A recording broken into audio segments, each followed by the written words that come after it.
I never thought I'd say those words out loud. But when you live under an HOA, you start to learn the rules of survival, and in my neighborhood, survival meant fighting back. It started small, a cord sneaking across my driveway at night, a few missing kilowatts here and there. But soon, it became something darker, a war between me and the woman who thought she owned the sun itself, and what I did next shocked every single neighbor on my street. Welcome to HOA Stories, where I share the wildest battles from the suburbs, stories they never put in the neighborhood newsletter. My name is Daniel. I live in a quiet cul-de-sac just outside Phoenix, Arizona. By day, I work as an HVAC technician, but by night, I became the guy who fought back against the most corrupt HOA board member we ever had. And this is how it all started. It all began the night I saw her shadow, flickering across my driveway, a cord dragging silently across the concrete.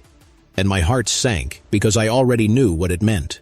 For weeks, my power bill had been climbing higher, and I couldn't understand why. I was careful. I lived alone. I barely used half the energy my system could produce. But still, the numbers didn't make sense. I had installed solar panels on my roof 3 years ago. It was one of the smartest decisions I ever made.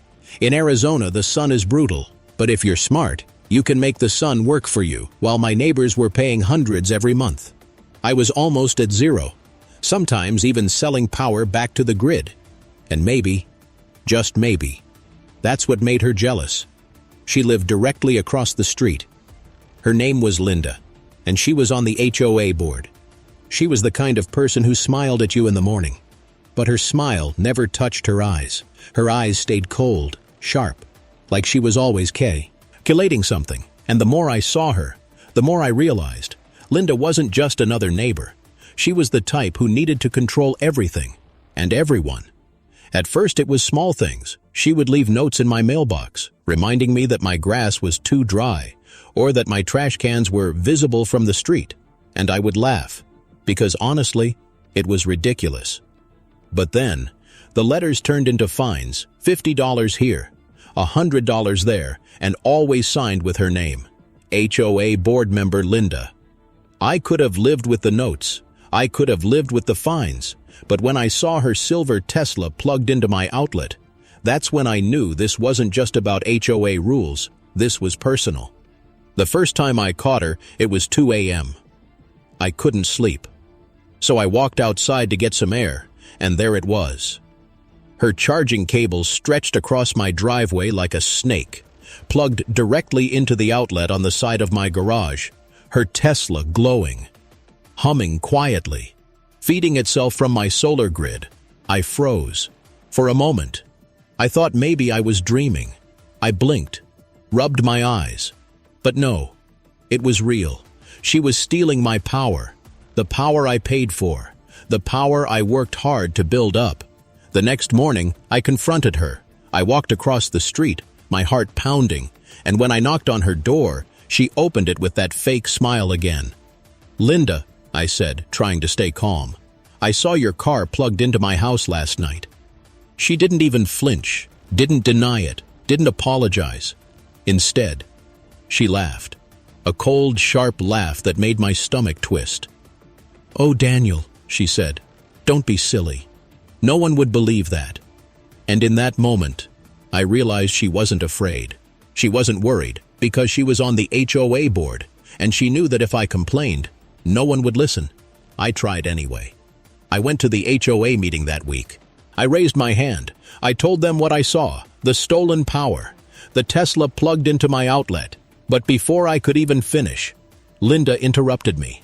She said I was harassing her. She said I was making false accusations, and just like that, the board sided with her. The following week, I got 3 more fines in the mail. One for improper lawn edging, one for bins out too long, and one for noise disturbance. Noise disturbance. Me, the guy who lives alone and barely even plays music. It was insane. But it was clear now. Linda was using the HOA as her personal shield, and me? I was trapped, because if I kept fighting, they'd bury me in fines. But if I stayed quiet, she'd keep stealing my power, night after night, draining me dry, so I started watching her.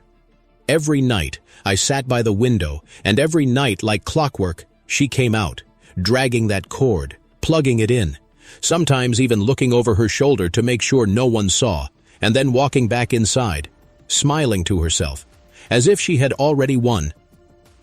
But here's the thing about me.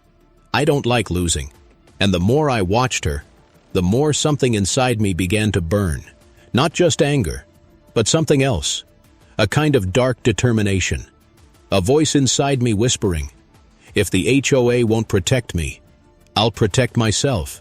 One night I walked outside while she was plugging in her car. She froze when she saw me, but instead of yelling, I just smiled at her. I leaned against my porch post, arms crossed, and I let her finish. She didn't know what to do. She looked nervous, but then she laughed again. "You can't stop me, Daniel," she said softly, almost like a threat. And then she walked back into her house, leaving her car humming on my power. Right in front of me, that was the moment I realized. She thought she was untouchable. She thought I wouldn't dare fight back. And in a way, she was right. Because I didn't just want to fight back. I wanted to end this war, once and for all. From that night forward, I began planning. I researched Tesla chart, arcing systems. I studied surge protectors, voltage tricks, safety overrides, and the more I learned, the more dangerous my ideas became. I didn't want to hurt anyone, but I wanted her to feel what it was like to be powerless. I wanted her to know that when you play with fire, sometimes you get burned for weeks. I waited. I pretended to be quiet, defeated, broken. I let her laugh at me, let her spread rumors at HOA meetings, let her pile on more fines, because while she thought I was giving up, I was building something behind the scenes, a trap designed just for her. And when the time came, when her Tesla lit up with flames, when the entire neighborhood came running out in shock, when the HOA finally saw her for who she really was, I didn't feel guilty. I felt free. But I'm getting ahead of myself, because before the fire, before the chaos, there were moments when I almost gave up, moments when I wondered if I was the crazy one. If maybe I should have just stayed quiet, kept paying the bills, and let her win. I kept my plan to myself. I let the neighborhood think I was beaten. I let Linda enjoy her fake little victories. She painted me as the angry neighbor, the troublemaker, the one who couldn't follow rules, and the HOA loved her for it. They closed ranks around her like a shield. But behind my quiet face, I was watching everything, every meeting, every email, every whispered phone call on porches. I learned how power worked in this place. Not just electricity, but the power of rumor, of rules, of who sits on the board and smiles in front of cameras. She started small at first. A snide comment at the pool, a paper note on the mailbox with my name circled like a target. Then the fines kept coming. More and more. They piled up like rocks on my doorstep. $50, then $200, then a notice that my account T would be sent to collections if I didn't pay. I remember sitting at my kitchen table, staring at the letter, and feeling something cold in my chest. It wasn't just money anymore. It was dignity. It was how the neighborhood had turned on me for standing up. It was how a single woman in a crisp blazer could bend the rules until they fit her like a glove. At night, I walked around the block and listened. Neighbors said things in low voices when they thought I wasn't there. "She's on the board. You can't fight her. He's got a temper, you know." Sometimes they would look at me kindly, then look away quickly. I felt alone, but I also felt something else growing. A small, steady anger that moved behind my ribs like a caged animal. I tried to go legal at one point. I called an attorney who did free consultations for simple disputes. He listened politely and then said the words that felt like sand in my mouth. HOA disputes are messy. He told me I could file a complaint, but it would drag on for months. He said the board would retaliate with more fines, and that the legal fees could be worse than the fines themselves. He shrugged and said, "Sometimes it's better to pick your battles." I left his office feeling smaller than when I walked in, but I was stubborn in a way I hadn't been before. I didn't want to be someone who shrank away when the big dogs barked. So I began a different sort of battle, not one with lawyers or with fire, But with patience and observation, I started to document everything. I bought a cheap camera and mounted it under my eave, not to spy for revenge, but to gather proof. I kept a notebook with dates and times. I saved every email and every letter. I learned how to make an ordinary paper trail look like evidence. Then there were the passive-aggressive wars that made my blood boil. Notes slid under doors in the dead of night. Anonymous notes with neat handwriting and pointed phrases. Please respect the community. Some of us pay to maintain this neighborhood. One night, a small white flag was planted in my yard with the words Complia, NT, written on it in black marker. It felt like a mockery, like they were crowning me with shame. The fight moved into social spaces too. At the community pool, Linda would sit under the pergola and deliver tiny jabs in front of people. Maybe if everyone kept their bins tucked in, we would have fewer problems, she'd say, and laugh like it was a joke. Someone would snicker, and the laughter would roll over me like a wave. I learned to smile through it, to nod and show no reaction. Inside, the anger tightened like a fist. But here's the strange thing about people in small neighborhoods. They love drama, but they also love proof. A rumor is fragile until you put it in a photo or in writing. So when my camera finally caught the cable snaking across my driveway, when my notebook had the dates and the timestamps, everything shifted slowly at first.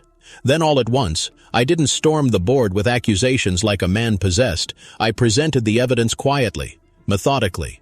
I emailed the HOA with photos attached, time-stamped, showing the cable, showing the Tesla parked and charging with my meter running in the background. I sent it to the property manager and to the board's email list. Then I waited. At first, there was silence. Then they responded with a meeting scheduled for the following Tuesday. They asked me to present my evidence in person. The board wanted to be polite, formal, professional. I stood in a room full of floral wallpaper and folding chairs. My photos laid out like a simple story on the table. Linda sat with her hands folded in her lap and that same smile that never touched her eyes. She denied everything at first, said the photos were doctored, accused me of harassment, accused me of stealing her identity. Her voice was calm and slow, like someone reading a script she had memorized. But the photos didn't lie. There was a timestamp, a clear eye, mage of the cable, a close-up of the outlet with a charging plug in it. People in the room shifted uncomfortably.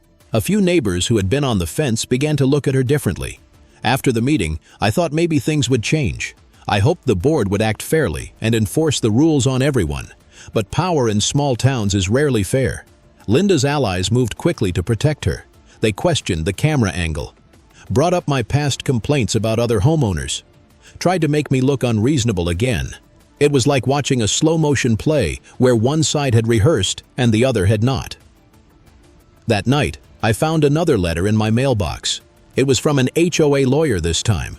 They demanded that I remove my camera because it was invasive and violated privacy. They said I was not allowed to take pictures of my neighbors in common areas. The irony was almost funny. The woman who had been stealing my power had now convinced a lawyer to silence me, but I didn't stop, because by then my grievance had turned into something like a mission. I was no longer only protecting my meter or my bank account. I was trying to prove that a neighborhood could not be run by one person's selfish will. I wanted the HOA to be what it claimed to be, a community for everyone. So I started to fight in small ways that did not break laws or cross lines. I filed formal complaints for the improper use of common utilities. I spoke to the city about electrical connections and safety hazards without mentioning names. I reached out to a local journalist who covered neighborhood stories for the small paper downtown. He called me a week later asking questions about community fairness and transparency. Suddenly, Linda's picture-perfect image had a few cracks. Then came the petty things that felt like victories. A neighbor who had once nodded along to her insults came over and apologized to me quietly in the driveway. Another family started to support my claims at the next HOA meeting. People began to. Piece by piece, I built a system that looked ordinary from the outside, but once triggered, it would feed her Tesla more than it could handle. Every time I worked on it, I felt my pulse quicken. What if she caught me? What if it backfired? What if the HOA found a way to twist this against me? But then I remembered the nights I sat in darkness while my meter spun wildly, the laughter in her voice when she told me no one would believe me, and my fear turned back into focus the night I was ready. I didn't sleep. I sat on the porch with a cup of coffee, watching the street under the pale glow of the lamppost. The neighborhood was quiet, except for the cicadas buzzing in the distance. Then, like always, her door opened. She moved quickly, like a thief who had done this 100 times before, cord in her hand, eyes scanning the street.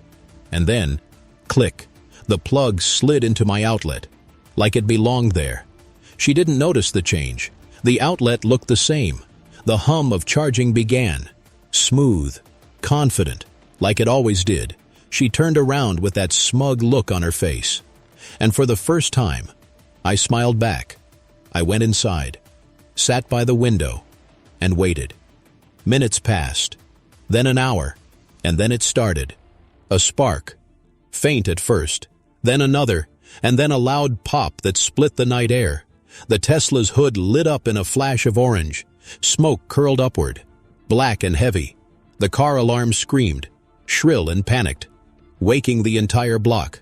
Neighbors came running out in their pajamas. Voices shouted. Someone called 911.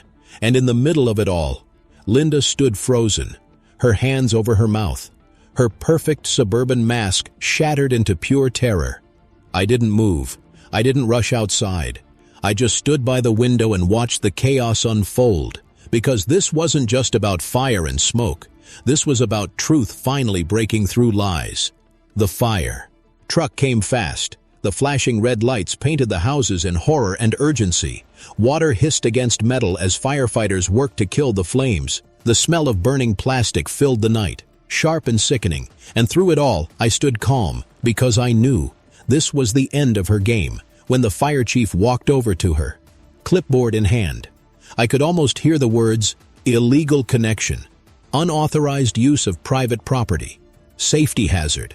Her voice cracked as she tried to argue, but for once, no one was on her side. The neighbors who once laughed at me now looked at her with disgust. The board members who once shielded her stood back in silence. By morning, the Tesla was gone, towed away, burned beyond repair. All that was left was a black stain on the driveway, and a neighborhood buzzing with whispers. Her reign was crumbling, faster than I had imagined, but victory didn't feel as sweet as I thought, because deep down, I wondered if I had gone too far. Had I crossed a line? Or had I simply delivered justice in a place where no one else would? The next HOA meeting was packed, more people than I had ever seen before. They wanted answers. They wanted to know how someone on the board could abuse her position, steal from a neighbor, and nearly burn down the street in the process. I sat quietly in the back, watching her squirm under the pressure. Her excuses sounded weak now, empty, hollow. The board voted unanimously to remove her, her title, her power, gone in a single night. Afterward, neighbors I barely knew came up to me. Some shook my hand. Some apologized. One even said, "I guess you were right all along." But their words felt like echoes, faint and distant, because the real battle hadn't been against Linda. It had been against the fear that kept everyone silent. For weeks, the neighborhood changed. People spoke more for Ely. Rules were still enforced. But fairly now, the air felt lighter, like a storm had finally passed. And me, I could finally sit on my porch at night, sipping coffee, watching the stars, without feeling like I was being drained by the shadows across the street. Still, sometimes I think about that night, the fire, the screams, the way justice arrived not in a courtroom, but in sparks and flames. And I wonder, was that karma, or was it me? Maybe it was both. The morning after the fire, the street looked different, not because of the black marks scorched into her driveway, but because of the way people looked at me. Before, they avoided my eyes, whispered when I walked by. Now, they stared openly, some with curiosity, some with quiet respect, and some with the kind of fear that comes when a man proves he can fight back. The air smelled faintly of smoke for days. Every time the wind shifted, I caught the burnt plastic stench of what used to be her perfect silver Tesla, and with it came the memory of her face that night. Eyes wide, voice trembling, hands shaking like a child caught stealing candy. Only this time, it wasn't candy, it was power. My power, and it had gone up in flames. At first, I thought maybe I could go back to normal, wake up early, go to work, eat dinner on the porch. But nothing about the neighborhood was normal anymore. The gossip started immediately. On morning walks, I overheard the whispers. They say she was stealing power. I heard she almost burned down the whole block. My cousin said the fire chief called it sabotage. Everyone had a theory, but none of them mentioned my name. Not yet. It didn't take long for the HOA to send out a letter, neatly typed, delivered in white envelopes to every house on the street. It said there had been an incident of electrical misuse. It reminded homeowners to respect property lines and maintain safety standards. It said nothing about Linda's Tesla, nothing about stolen power. What everyone knew, because silence in a small neighborhood is louder than words. For a week, she disappeared. Her blinds stayed closed. Her yard grew wild. No one saw her walk to her car, because there was no car to walk to. And then one evening, her for sale sign appeared, a tall white post hammered into the scorched earth at the end of her driveway. Just like that, the queen of the HOA was leaving her kingdom, but her shadow still lingered. The fines she had written, the rules she had twisted, the fear she had spread in every mailbox and every late-night letter. People didn't just forget that overnight. Some neighbors carried guilt for siding with her. Others carried shame for staying quiet. And me, I carried something heavier, because I knew the truth. The Tesla didn't just burn because of chance. It burned because of me. I would sit awake at night replaying it. The spark, the flames, the look on her face.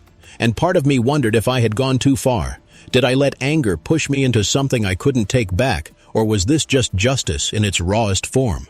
One afternoon, as I trimmed my hedges, an older neighbor named Mr. Walker shuffled over.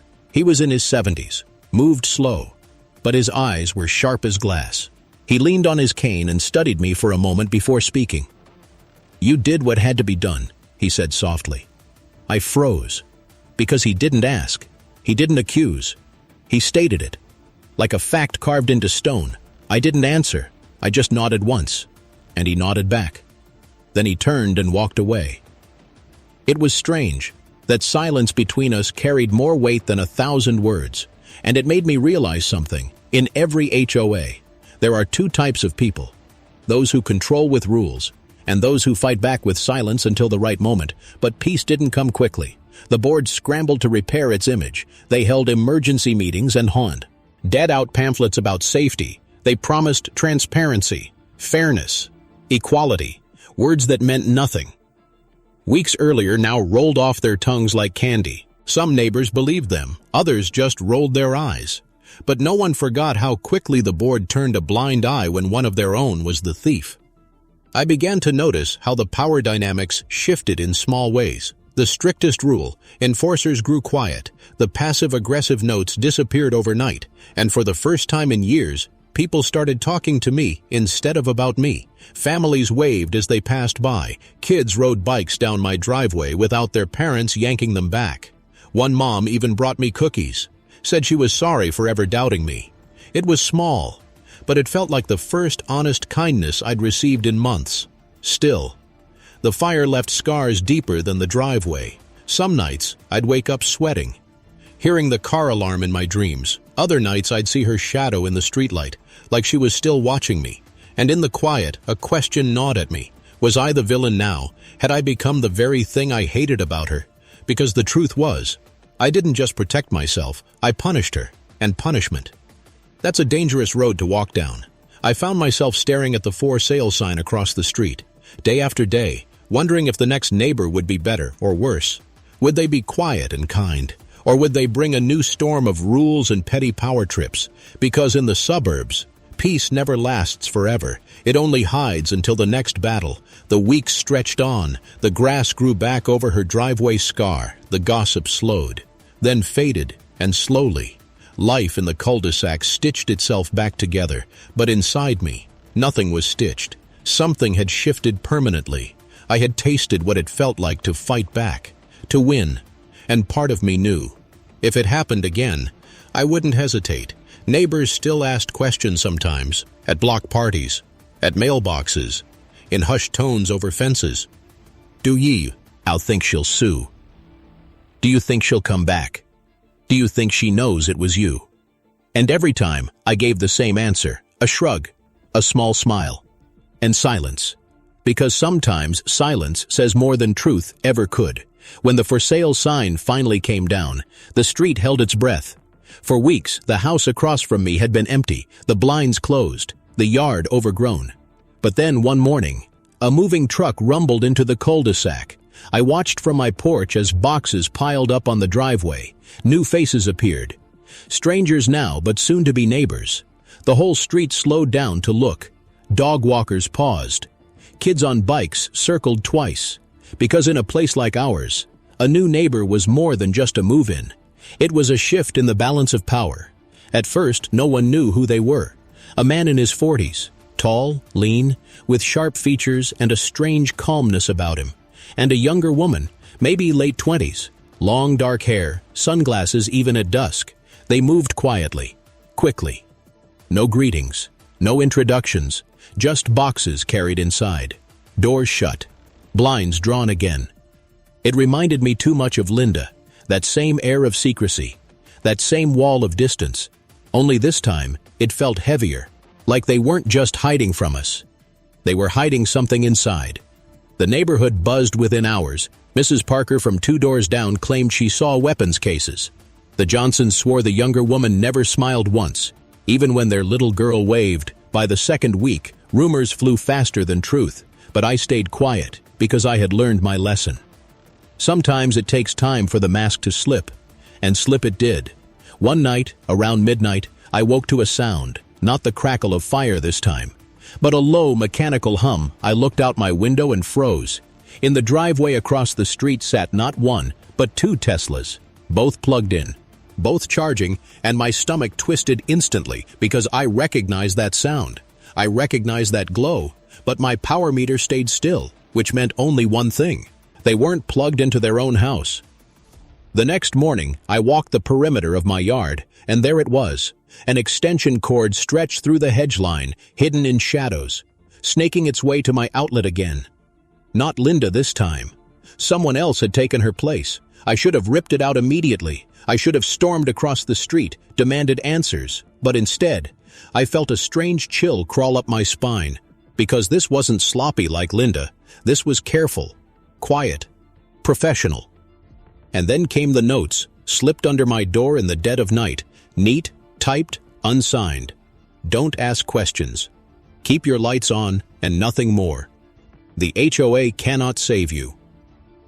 I remember sitting at my kitchen table, reading those notes, feeling the same knot in my stomach I felt months earlier. But this was different. Linda wanted control, power, status. Whoever these new neighbors were, they wanted silence. And that was worse. The HOA tried to welcome them at first. Cookies, flyers, polite introductions, all turned away at the door. And yet somehow, within weeks, they were everywhere.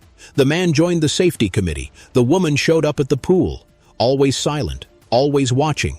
And neighbors who once whispered about Linda now whispered about them. Ex-military, someone said. No, government contractors, said another. Maybe criminals hiding in plain sight. I didn't know what to believe. All I knew was that the hum of those cars haunted me. Every night it grew louder, sharper, like it was drilling into my skull, and my own outlet hummed along with it, because yes, they were stealing from me again. But here's the strangest part. When I tried to complain to the HOA this time, they shut me down before I finished my sentence, said there was no evidence, said maybe I was harassing another neighbor again, and that word, harassing, burned wapan, worse than the smoke ever did. It felt like history was repeating itself, but darker, heavier, because while Linda had used charm and lies, these new neighbors used silence and fear. One evening as I was taking out my trash, the man finally spoke to me. He stood by his driveway, hands in his pockets, expression blank. "Nice panels you've got," he said.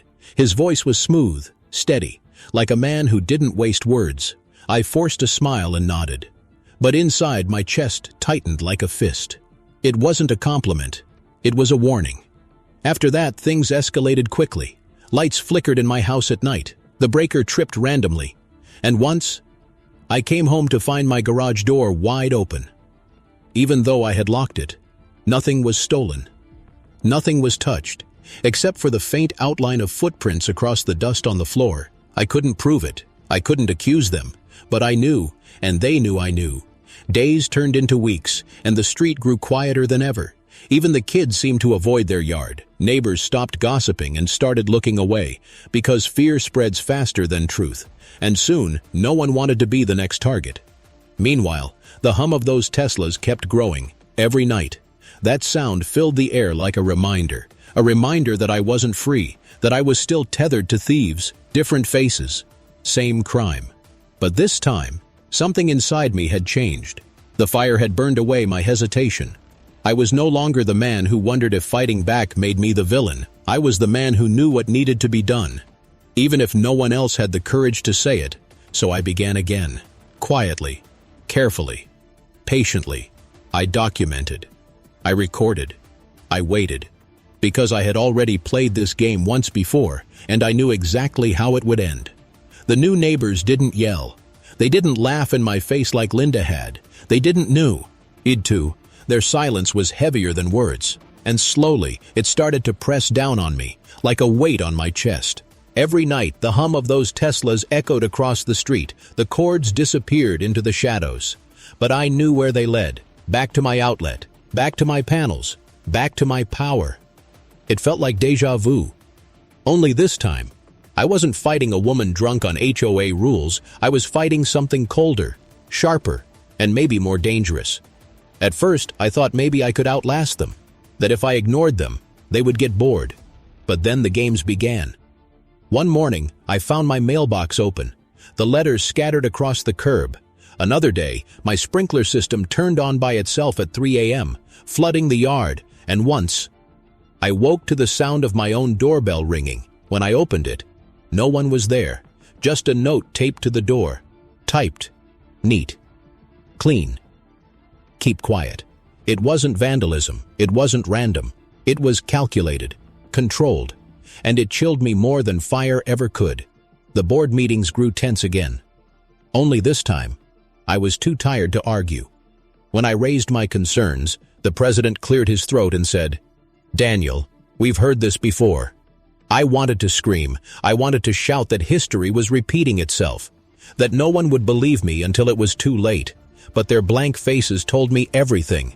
They weren't just ignoring me. They were afraid too. And fear spreads fast in the suburbs. Soon, neighbors stopped waving. Conversations died when I walked by. Even the kids riding their bikes gave my house a wide berth. I had become that neighbor again. Not because of what I did, but because of what I knew. The couple across the street carried themselves like predators. The man walked slowly, shoulders back, eyes scanning everything. The woman never spoke, never smiled, but every time I looked out my window, I caught her gaze behind the blinds, cold, steady, unblinking. And then came the strangest moment of all. One night, the man stood in his driveway with his arms folded. He waited until I stepped outside, and then he raised a glass, not a wave, not a smile. A slow, deliberate toast in the direction of my house, like he was celebrating something only he understood. My stomach turned. It wasn't mockery. It was ownership. I realized then that this wasn't about free electricity. It wasn't about saving money. This was about control, a game played in shadows and silence, and I had been drafted without consent. So I did what I knew best. I started documenting again. Every chord, every hum, every flicker of my lights when their cars charged at night. But deep down, I knew proof wouldn't save me this time. Because this wasn't Linda, and no HOA board was going to vote them out. This was something darker. The turning point came on a stormy night. Rain hammered the roofs. Thunder rolled across the desert sky. I sat in my living room, listening to the storm. When suddenly, everything went black. My lights died. My fridge clicked off. The silence was total, except for one sound. That low, mechanical hum from across the street, even in the blackout. Their Teslas were still charging. I grabbed a flashlight and stormed outside. Rain drenched me instantly. But I didn't care. I followed the cord, across the street, through the wet grass, and there it was, plugged into a strange box mounted on the side of my garage. A box I had never seen before. My heart pounded. They had installed something on my property without me knowing. Something that bypassed my system, pulled power directly, silently. It was too clean, too professional. This wasn't petty theft. This was theft designed by someone who knew exactly what they were doing. The next day, I confronted them. The man stood in his doorway, calm, collected. The woman hovered behind him, silent as always. I pointed to the box and shouted, "You're stealing from me!" But he didn't flinch, didn't deny it, didn't laugh like Linda. He just tilted his head slightly and said 3 words, "Prove it," again. The way he said it froze my blood. Because he knew the HOA wouldn't back me. He knew the neighbors were too scared. And worst of all, he knew I couldn't risk another fire, because if 2 Teslas burned on the same street, everyone would know, and this time, all fingers would point to me. I went back inside, soaked in dread. For the first time, I wondered if I was in over my head. This wasn't a neighborly feud anymore. This was war. And yet, part of me felt alive again, the same part of me that had fought Linda, that had refused to stay silent. That part whispered, "You beat her. You can beat them too." But at what cost? I spent days pacing the floor, staring at their house, listening to the endless hum of their cars drinking from my panels, and I thought of every option. Cut the cord. They'd just replace it. Call the police. They'd laugh like before. Expose them online. Maybe. But at what risk? Or something darker, something final, like before. But the fire still haunted me. The smell of burning plastic still clung to my memory. I couldn't do that again. Not twice. Not here. So I did the only thing I could do. I waited. I watched. And I planned. Because deep down, I knew something about predators. They always overreach. They always take too much. Until their arrogance becomes their weakness. And when that day came, I'd be ready. The waiting almost broke me. Nights blurred into mornings. Mornings blurred into nights. And through it all, the hum of those Teslas never stopped. It became the soundtrack of my life, low, steady, mocking, like a reminder that no matter what I had done before, no matter what I thought I had won, I was still losing. The new neighbors carried on as if they owned the street. They never waved, they never smiled, and yet somehow they were everywhere, at the pool, at the board meetings, even at the summer barbecue. They said almost nothing, but their sigh. Lens pulled the air out of every conversation. People avoided their gaze. Even the loudest complainers from before sat quietly when they were around. And me. I became a ghost in my own neighborhood. Not because I wanted to, but because I had to. Every move I made felt watched. Every step outside felt tracked. I knew cameras were on me. Maybe theirs. Maybe the HOA's. Maybe both. But predators always overreach. And eventually, they did. It happened late one Friday. I came home from work to find my front door unlocked. I froze on the porch because I remembered locking it that morning. I remembered twisting the key twice like I always did. I pushed the door open slowly, my heart hammering. Inside, nothing was stolen, nothing was broken, but something was different. On the kitchen counter sat a single envelope, plain white, no stamp, no handwriting. Inside, one sheet of paper, typed in the same neat font as before. "We own you now." The words made my skin crawl, not because of what they said, but because of what they meant. This wasn't about electricity anymore. This wasn't about bills or cars. This was about control. Pure and simple. A message carved into my life like a brand. I sat there for hours, staring at the paper, until finally, something inside me snapped. I wasn't afraid anymore. Not of them, not of the board, not even of what I might have to do. I picked up the envelope, slid it into my drawer, and started planning. This time, it wasn't about fire. This time, it wasn't about revenge. It was about exposure. Because predators survive in silence, and the one thing they fear most is light. I spent days setting up cameras, not the cheap ones from before, high definition, motion triggered, cloud synced, every angle of my house covered, every outlet monitored, every cord tracked in crystal clarity. And then, I waited. The first night, nothing happened. The second night, nothing. But on the third, just after midnight, the cameras caught everything. The man in his dark jacket, the cord coiled in his hand. The careful glance around the street, the slow bend as he plugged into my outlet, the woman standing behind him, watching, silent as always. It was all there, time-stamped, clear, unmistakable. I uploaded it everywhere, first to the HOA board's inbox, then to the City Code Enforcement Office, then to the neighborhood Facebook group by sunrise. The video was viral, not across the world, but across our small suburban kingdom. Phones buzzed, whispers spread, and for the first time, silence worked against them. At noon, I heard shouting from across the street. Neighbors gathered in clusters, some angry, some shocked. Even the board president stood in their driveway, red-faced and sweating, and the man just stood there, arms folded, calm as ever. The woman watched from the window, her face hidden behind glass. By evening, police cars lined the cul-de-sac, not rushing, not with sirens, but steady, methodical.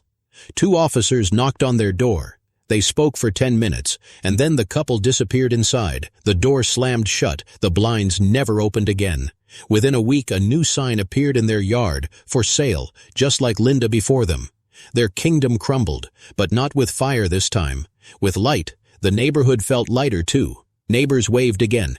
Kids played in the street. Even the board, embarrassed and shaken, promised reform. They created new committees, held open forums, preached transparency like it was gospel. And maybe, just maybe, they meant it this time. But me, I didn't celebrate. Because I had learned the truth about this place. No matter who leaves, no matter who sells their house and drives away, there's always another neighbor waiting to take their place. Another smile that doesn't reach their eyes. Another hand that looks too eager to write rules for everyone else. The suburbs look peaceful on the outside. Perfect law. Ends, painted fences, clean sidewalks. But underneath, it's a battlefield. And every HOA is just another kingdom with crowns made of paper and power built on fear.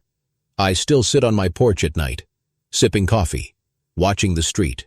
It's quiet again for now. But in my gut, I know it won't last. It never does. And when the next storm comes, I'll be ready. Because once you've seen what people are willing to do for control, you can never unsee it. So tell me this, if you exposed your neighbors to the world, shined a light on their secrets, and drove them out of the street, would you feel like a hero? Or would you fear the day someone did the same to you?